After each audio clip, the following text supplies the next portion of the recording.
remember that. Gunshots. Yeah. Remember that it can be penetrating or perforating. Penetrating is it goes into the object, into the skin. So, stand, sit. In this case, the person is propped up. If he has been shot on the right chest, you prop him slightly to the right. Apply this pressure. Okay? You can hold it in place. If it results into a sucking wound, you know what a sucking wound is? So, because like an aircraft cabin, the thoracic region has its own pressure. Once there's a rupture through the chest into the thoracic area, it causes pressure, differential pressure situation.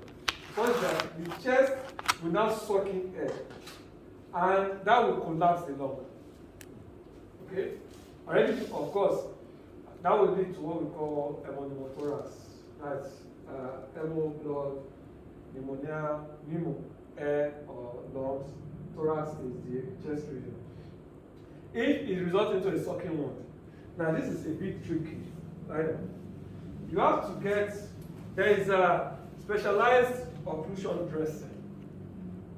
But again, I don't even have that. But you can use any plastic material such that you would have to see you don't see the 4 edges, 3 edges. The reason is when the person inhales, it pushes out air. So if you really want to do it, you do it at the point where the person is inhaling. And then you seal 3 ends.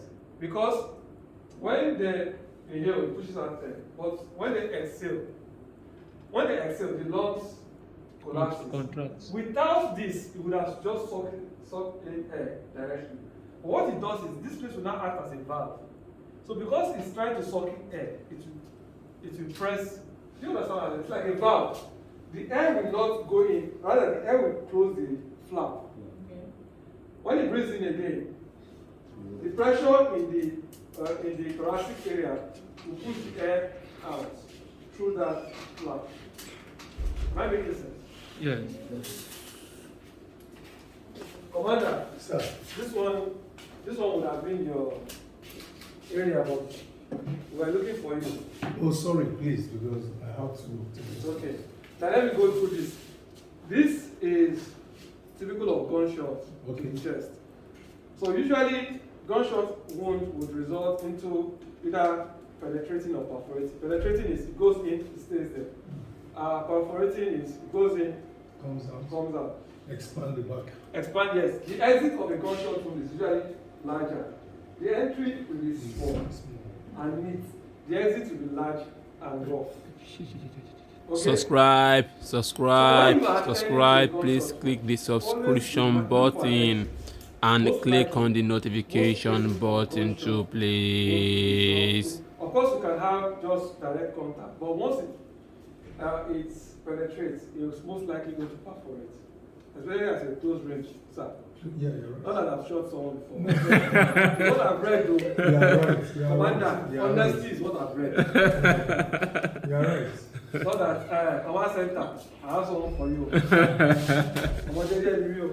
Okay, so now, if you want to manage bleeding, just apply the pad. Again, for perforating gunshot wound, look for the exits. Apply the pad, let it rest on the pad. Apply this. Now, the problem is, you could have a sucking wound if the bullet goes through the lungs. Now, the thoracic area has pressurized condition, just like the cabin of an aircraft. You know, if the window breaks, it will suck in air and then cause the pressurization. The same thing will happen in the thoracic area. Now, if you have penetrating chest sucking wound, that is, the bullet has perforated the lungs will collapse. And because of the collapse, it will create vacuum, and that vacuum has to be filled by air. And that air that comes into the vacuum will create pressure on the chest, and deep breathing is difficult. The person can literally be suffocated from the inside. And that is why one thing that you do, even after treatment, you have to put them in the recovery position on that injured area. Ordinarily, we don't put people on the injured area, but in this case, because you want to put the pressure below the LD lungs, if you turn him the other way, let's assume this is the affected area. Air is sucked into this thoracic cage. If you put him on the LD lungs, the pressure of the air will press on the LD lungs and make the breathing difficult. Am I making sense? So that is why you put the injured area on the side. Is this On the boring? side. No, Okay. Yeah, get we are flowing. So, but to prevent sucking wound, this is what we'll do. At the point where the casualty inhales, his chest will rise, Yeah. meaning that Okay, it will expand. force some air out of the thoracic cage. You can put the occlusion dressing and take 3 ends. Now, when you take 3 ends, what it does is, allow me to have your data. Just not down. It creates an avenue like this. When the casualty breathes in, it pushes out air from the thoracic cage. It will push this place up. Like that small space, it's like this. But just imagine like mega zooming. So it will push it up like this. Remember, it's take 3 ends. So as it breathes in, air is forced push this place up, air will escape. But when it breathes out, instead of the air going inside, this one will close up. It's like the air inside will suck. You know when you suck something, Yeah, so it's you strong. get it. It will suck this one and it will close this lid. So fresh air cannot go into the thoracic area. If you breathe in again, pushes air out. Now, don't get me wrong. Breathing in, the lung will expand. It will expand into this space. It will push air in that area out. Yes. Okay? And that is how you manage penetrating chest wound. Do we understand? Yes. So, pair yourselves. Let me thank you.